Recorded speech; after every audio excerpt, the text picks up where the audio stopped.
And we've also asked the other candidates, do you think you need any of those 40% of California voters to win? And you're saying, no, you don't. No, I'm saying I'm going to try to win every vote I can. And what I'm saying to you is that... Well, to those voters, okay, so you... I don't want to keep doing this. I'm going to call it. Okay. Thank you. You're not going to do the interview with us? Nope, not like this. I'm not. Not with 7 follow-ups to every single question you ask. Every other candidate has answered our follow-ups. I don't care. I want to have a pleasant, positive conversation in which you ask me about every issue on this list. And if every question you're going to make up a follow-up question, then we're never going to get there. Ms. And Porter, we're just going to circle around. I am an investigative I have never reporter. had to do this before, ever. You've never had to have a conversation with to end a an reporter? interview. Okay, but every other candidate has done this. What part of I'm me? I'm running for governor because I'm a leader. So I am going to make... So you're not going to answer questions from reporters?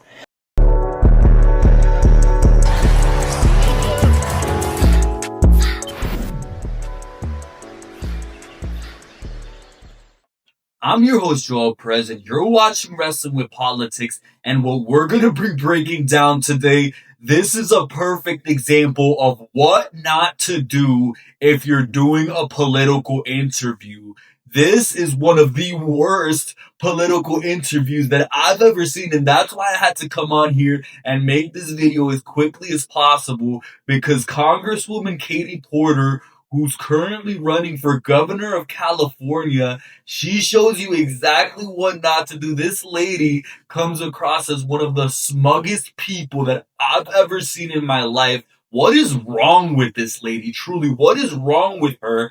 We need to get straight into these 3 minutes of this interview, because in 3 minutes, Katie Porter shows you how to blow up and ruin your chances of ever holding office in the United States. Roll this clip. What do you say to the 40% of California voters who you'll need in order to win, who voted for Trump? How would I need them in order to win, man? Well, unless you think you're going to get 60% of the vote. You think you'll get 60%. Everybody who did not vote for Trump will vote for you. That's what you're saying. In a general election, yes. If it is me versus a Republican, I think that I will win the people who did not vote for Trump. What if it's you versus another Democrat? I don't intend that to be the case. So how do you not intend that to be the case? Are you going to ask them not to run? No, I'm saying I'm going to build the support. I have the support already in terms of name recognition. Mm-hmm. And so I'm going to do the very best I can to make sure that we get through this primary in a really strong position. But let me be clear with you. I represented Orange County. I represented a purple area. Mm-hmm. I have stood on my own 2 feet and won Republican votes before. That's not something every candidate in this race can say. If you're from a deep blue area, if you're from LA or you're from Oakland, you don't have an experience. But you just said you don't need those Trump voters. Well, you asked me if I needed them to win. So you don't think I feel like this is unnecessarily argumentative. What is your question?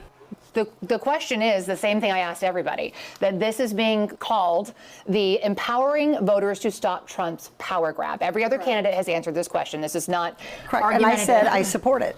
So, and the question is, what do you say to the 40% of voters who voted for Trump? Oh, I'm happy to say that. It's the do you need them to win part that I don't understand. I'm happy to answer the question as you have it written, and I'll answer it. And we've also asked the other candidates, do you think you need any of those 40% of California voters to win? And you're saying, no, you don't. No, I'm saying I'm going to try to win every vote I can.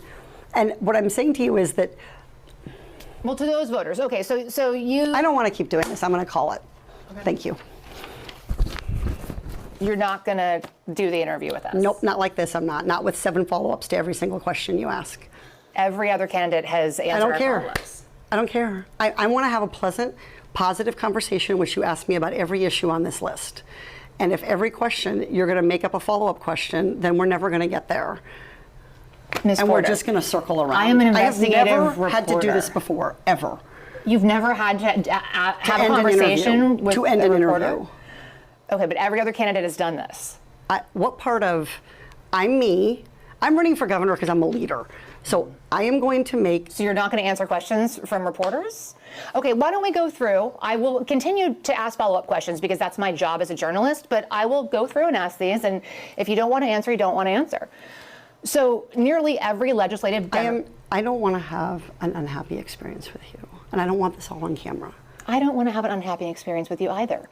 I would love to continue to ask these questions so that we can show our viewers what every candidate feels about every one of these issues that they care about. and redistricting. It's a massive issue. We're going to do an entire story just on the responses to that question. And I've asked everybody the same follow-up questions. And there's just so much to unpack with what we just saw in just those 3 minutes of that interview. Because right there, I don't even know where to begin with all of this. There's so much that just happened there. But Katie Porter, how the hell do you hold any power in the United States? How do you get anywhere near the halls of Congress being this incompetent, being this incapable of being able to carry out an interview? This lady, she was unable. She put her foot in her mouth from the very beginning of the interview. The very first question that she gets asked, how the hell are you going to win over the 40% of Trump supporters who aren't going to vote for you? She doesn't need them. She just straight up doesn't need, no, I don't need them. Listen, I can do it without them. I already have my brainwashed group of people who's going to go along with whatever I tell them to say. So guess what? Don't need them. And then as soon as the reporter actually does her job in this interview, which that was the most surprising part of this interview, the fact that there was actually a reporter who actually did their job, who actually asked a follow-up question. And for Katie Porter, that was just too much to handle. She's never experienced anything like this in her life, and she has to walk, I can't do this anymore. Listen, I got to get out of here. Because she's never been in a situation where she's actually been asked a tough question, where there's actually been a reporter there who follows up with a bullshit statement that she just made, that she doesn't need 40% of the country to vote for her. Absolutely preposterous, and a good job from this interviewer here who actually held Katie Porter's feet to the fire, who actually kept asking her, why the hell do you not need 40% of the Trump supporters? And when Katie Porter, she tried to backtrack on that, she got asked straight to her face, but you just said that you didn't need them. And that's exactly what she said, that she didn't need 40% of Trump supporters. And the moment that she gets confronted about it, oh, listen, you're asking me too many tough questions. I gotta bounce. I gotta get out. What an absolute disgrace of a human being Katie Porter is. And how the hell are you going on national television and composing yourself like such an ignorant, smug, asshole moron, and you get anywhere near political office? After this, Katie Porter, her chances of becoming California governor, they're absolutely toast. And I don't know how this lady got anywhere near as far as she has. And that's exactly the problem with our current day society. That's exactly the big problem that this clip emphasizes. These are the people who are running the show. This is the person who's in charge. This is the grand person who's supposed to have the answer to all of society's problems, and she's incapable of doing a simple television interview. She's incapable of answering simple questions without coming across like the biggest asshole that you've ever seen. This lady is completely repulsive. She's a repulsive human being. She's evil. Look at her. And look at the way she answers questions, and look at the way she thinks it's okay to act in front of a camera. And yet somehow this is supposed to be the next governor of California. She's supposed to be the one in charge, running one of the largest states in the union. No, absolutely not. And after this interview, there's absolutely no way that Katie Porter is going to become the governor of California. She put her foot in her mouth. She blew her chances completely up. And she showed everybody, like I said in the beginning of this video, exactly the opposite of what you need to do in a television interview if you want to become a politician anywhere in the United States. This is absolutely horrible. She did a worse job than Kamala Harris. She's literally one of the worst politicians I've ever seen. I've never seen her do an interview before this. I barely knew who Katie Porter was before this, but I definitely know who she is now. And what the hell? Who the hell is this lady? She's horrible. What the hell did I just watch? How do you get away with talking like this, with being this type of person?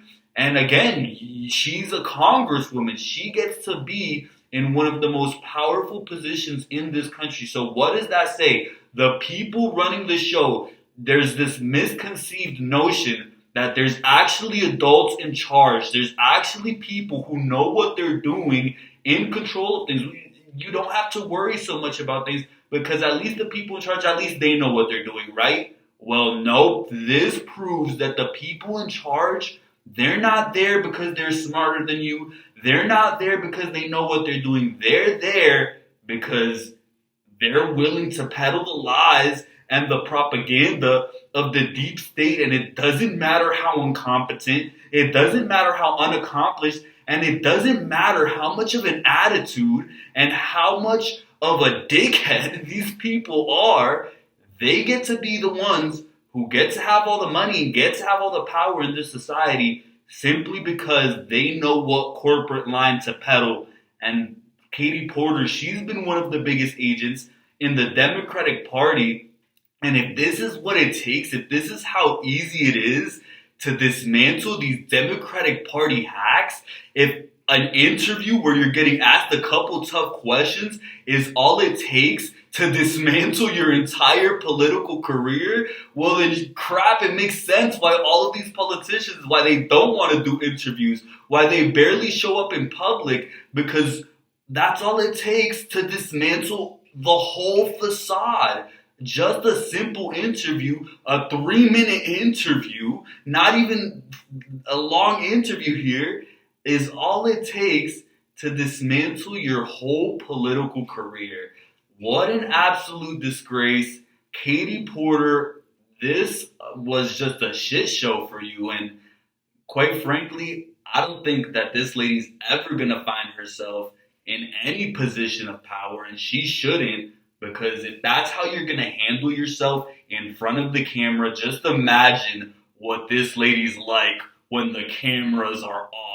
My goodness, she showed up to this interview expecting everything to be handed to her. She showed up to this interview wondering, where's the usual reporter who asked me all the nice questions? Where's the reporter who asked me how my day's going? Where's the reporter who asked me how's the weather outside? No, you actually showed up to an actual interview and you actually got asked some tough questions, and look at how it went for you. What's my words of advice for Katie Porter? Retire. That's all I have to say, and that's the video for now. I just had to make this video as soon as possible because that was truly one of the worst political interviews that I've ever seen. But that's all for now. If you like what you just seen here, if you like what I had to say, make sure you like, make sure you comment, and make sure you subscribe.